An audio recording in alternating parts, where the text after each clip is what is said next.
Hi everyone. In this series of tutorials, I'll be looking at how to use MuseScore 4 in education.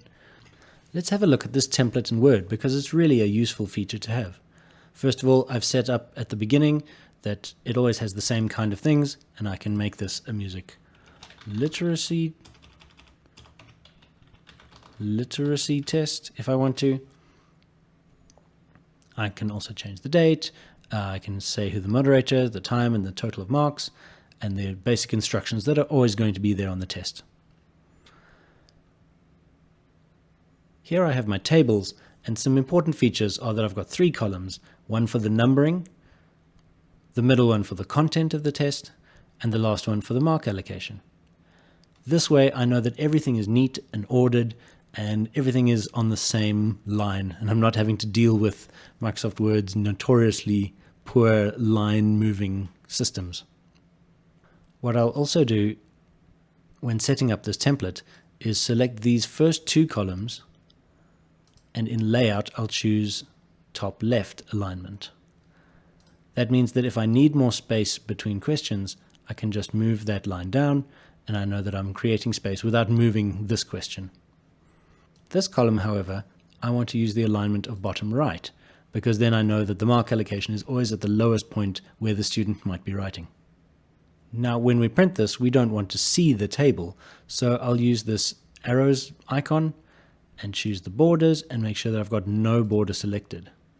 We're still seeing the table in dotted lines because I've got view grid lines on, so we can always just check what it's going to look like once we print it.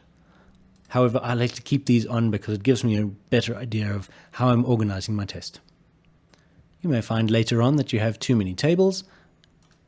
Click on the table and delete, except that doesn't delete the whole table.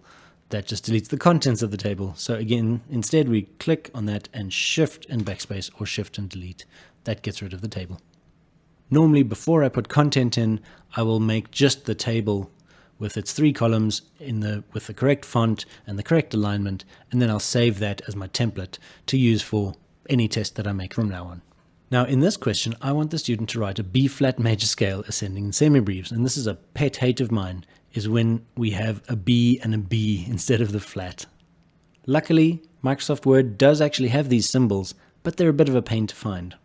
So I've remembered that 266 and D, then I can hold Alt and X, and it converts it into a flat. 266E, and Alt X is the natural, and 266F, and Alt X is the sharp. Not the prettiest looking sharp, but still a decent sharp. If you feel like you're not going to remember those, however, it might be a good idea to rather set up some shortcuts, since we're going to be making tests for a while. So I'll go to Insert and Symbol, and let's go find those flats and sharps. They're in miscellaneous symbols, and here's the sharp. I'm not quite sure where the flat and the natural have gone. I think it may be because I've already set them up with their own shortcuts. But you can simply go to Shortcut key, and at the moment I've got it as Alt and Shift and 3, or Alt and hash, because that's pretty close. And I know that for a flat I've used Alt, Shift and B for flat, and Alt, Shift and N for natural. And those make sense to me. So that can definitely save me some time when I'm writing instructions in MS Word. That's it for now. If you have special cases that you would like to see, how we could use MuseScore to make it look good in Microsoft Word, feel free to ask me in the comments, or if you have some great tips, feel free to also leave them in the comments and maybe I'll make a video of them in the future.